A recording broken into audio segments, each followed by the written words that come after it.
Hey YouTube, it's me again. If you don't know who I am, well, let me tell you, I'm Dr. Sexguy69, and I am qualified to talk about all things sex, sexual, and sexuality because I've got a degree from Harvard in sexology, as well as an honorary doctorate in lovemaking. Ladies, calm down, there's only so much of me to go around, am I right? But anyways, this is going to be the first installment in a series of videos I'm making all about sex, S-E-X, yes. You're going to be hearing that word a lot because that's going to be the topic of these videos. You're going to have to get used to it because you're not a baby anymore, hopefully. So, for this first topic, this first week of doing these videos, I decided we're going to be talking about circumcision, which is a very, very debated topic, okay? A lot of people have opinions about it. A lot of people don't really know the ins and outs of the actual issue, though, and they're just blowing hot air at each other, and it's no good because you need somebody qualified to talk about these things to really, level the playing field and demystify all the misinformation that's going around about what circumcision really is. So, I know, we're talking about circumcision. This doesn't apply to everybody. It only applies to men, an African woman. But listen, next week I'll be doing a topic that appeals to everybody, okay? Because I want to be raking in viewers. I want to inform people. I'm a real sex educator here. I'm doing this for the cause, not for myself. So yeah, let's talk about circumcision now. Unfortunately, for some people, their parents already made the decision for them early in life. Like myself, my parents decided when I was 3 that I'm gonna be uncircumcised, and I have to respect their wishes. I haven't gone out to see a moil, haven't gone to the doctor, said cut my dick off. I feel like I have more obligation to do what they want me to. So, this dick is staying untouched in that way. And yeah, but if you are somebody that does have the ability to make this decision, which there are many of you, and many who are considering it as well, which is why I would guess you stumbled upon this video, then this is the video for you. Keep watching. S-E-X, sex. So, where to start? I guess let's just talk about the pros and the cons of circumcision. Yes, circumcision. So, let's see. The first pro in my book is there's no smegma. There's no dick cheese. There's no penis powder. There's no unnecessary cleanup on aisle 3, as my friends like to call it when they're taking showers. And, I've actually taken recently to calling it that as well because it just rolls off the tongue so nicely and it's an accurate description. Like, really, nobody wants to touch whatever the hell that is. Let me tell you something. There's one golden rule you have to know about your body that applies for everything. Don't listen to doctors that tell you, like, drinking water is the golden rule because, like, you can drink too much water and die. Don't listen to people who say, like, eat more protein because then you can become a frat boy accidentally. So, listen, this is the one rule where you can't possibly harm your body doing this. There's no limit to this. You want to eliminate as much discharge as you can from your body. So, for example, you could consider smegma as a discharge, a bodily discharge. And so, if you get circumcised, your dick will obey the rules and it won't produce that discharge anymore. Because if you're crazy enough to take scissors to your dick one time, it'll do whatever the hell you want it to. So it doesn't have to get snipped again. That's how it works. And yeah, that discharge rule comes in handy too. Like, I don't piss or shit anymore because it's just unhealthy after a while. Like, I hear you die if you do enough of it. Anyways, number 2. Let's talk about pro number 2. It looks better, aesthetically pleasing. Like the Romans. Let's talk about the Romans. They had a good idea of what aesthetics were. Haven't you seen David and what's the other one? Goliath. They had really great sculptures and artwork. They had like the golden ratio and like the number 3. Like, that was all aesthetics. Listen. If you take skin off the top of your dick, it's gonna look more like the number 3, I think. So that's good. You want that, right? And David, he had a clam over his dick, didn't he? Or was that in the SpongeBob? I don't remember anymore. Whatever. David, I'm pretty sure he didn't have foreskin. So be like David. Get rid of it. Get rid of it. Get rid of it. If you want to. It's still a choice, obviously. But, okay. Yeah, that's about it for that one. And then pro number 3. It's just the majority of people in America, it's about 75%, men, I should clarify, are circumcised. And the reason for that is that it's just been touted as medically more safe to do it than not to.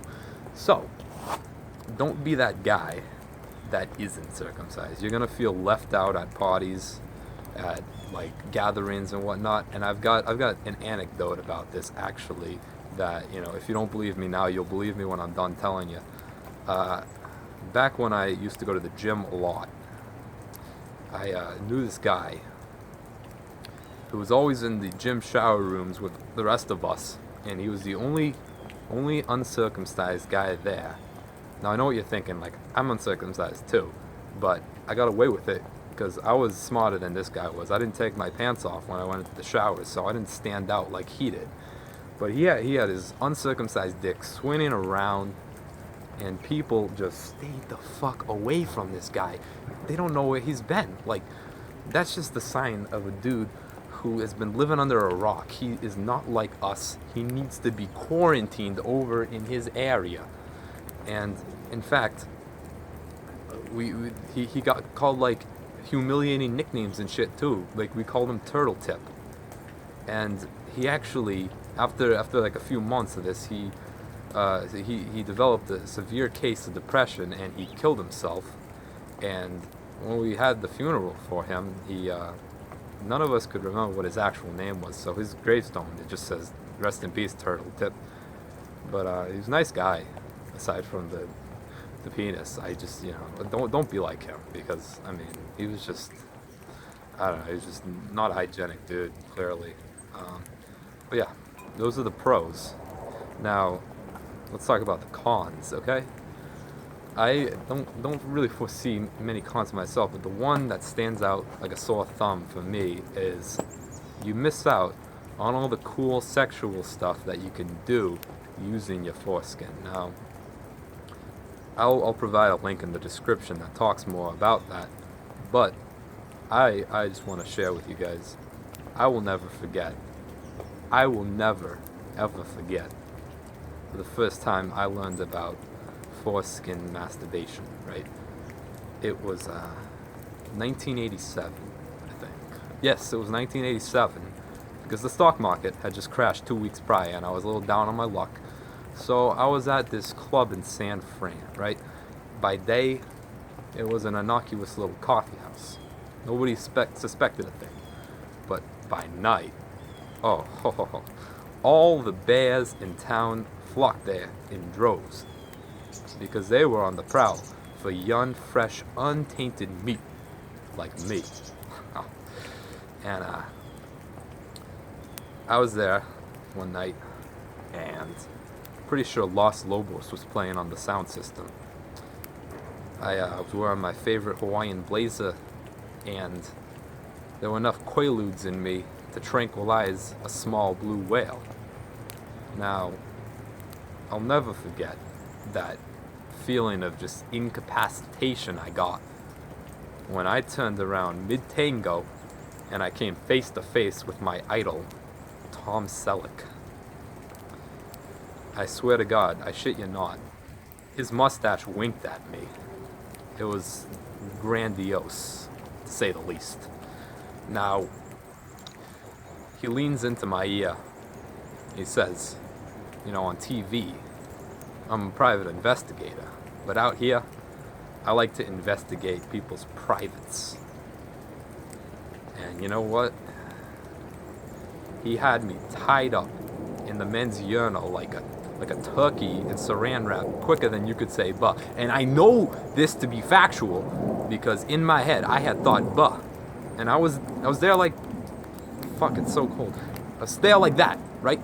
And it was crazy. It was crazy. I was not expecting to be treated this darn well by my fucking hero, Magnum PI. What a day. What a day. But anyways, he says to me when I'm tied up in there, he says, listen. Would you like to play the Fox and the Hound with me? Now, I didn't know what he was talking about. And looking back, I probably should have said no, but I was excited just to be in his presence, and I figured I'd do anything for this guy. He's my fucking hero. So I said, sure, let's play Fox and the Hound, whatever the hell that is. So, he takes a baby carrot out of his shirt pocket. It's like, it's a baby carrot. You know what they look like. They're not very long. But the thing is, he takes the baby carrot and then puts one end of it up to my foreskin, and he envelops my foreskin over that one end of it. And then he comes up real close, and he takes his own foreskin, gets it on the other end, right? And he starts like inching his way up there like a little worm on a branch, right? And next thing I know, we're touching. And it was the most indescribable feeling of bliss I've ever had in my life. You just have to have it happen. I swear, there was like beta carotene being pumped through his dick into my dick, and that was just increasing the orgasm. I came everywhere within seconds, and he pulled back, and he seemed a little irritated that I was so inexperienced and that I finished so quickly, and I felt bad, but he said, that's okay, you did well for a rookie. That's what he said to me, I remember it. And then he took like a little vial out of his pocket, and he scooped up what he could of my seed from the floor into the vial. A little label on it even. So then he asked me, what's your name, buddy? And I said, my name's Mortimer Goldsmudge. And if you're ever back in Hollywood, can you put in a good word for me if you're talking to Harvey Weinstein or somebody? And he laughs and says, yeah, I'll think about it. And then I see him write Pablo in the vial, then left me there without saying a proper goodbye. I had to untie myself. It took about 2 hours, and I'm no Harry Houdini. I had to figure that shit out from scratch. And I mean, I didn't think much of what had just transpired until 9 months later. I received a strange letter. It says, "Dear Pablo, congratulations, it's a beautiful baby boy. From your pal, Tom." And, well, long story short, I had to pay child support for a half Brazilian kid I never met. And I don't know if he's still alive even, and I don't know if I can check if he is. I don't know where I would look. And yeah. So, with that being said, I think it's probably a smart decision to get circumcised. Especially if you think you'll be running into Tom Selleck in the near future. And yeah, that's about it. I'll see you guys next week. I'll be talking about chemical castration. Yeah.